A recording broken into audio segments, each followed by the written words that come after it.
Mana yang boleh masuk dan yang tidak, ya.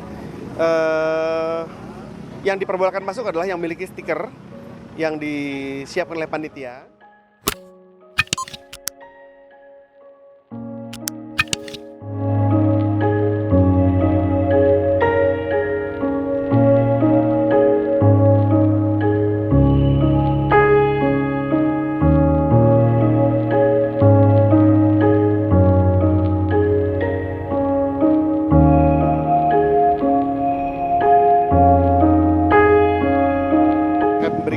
Kami akan menyiapkan sebanyak 150 personil, terdiri dari personil yang akan melakukan pengaturan dan penjagaan di rute dari mulai titik start sampai dengan lokasi finish, yaitu di area pemakaman.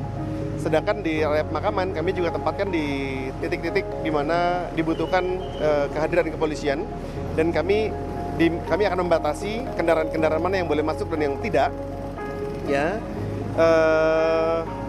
Yang diperbolehkan masuk adalah yang memiliki stiker yang disiapkan oleh panitia.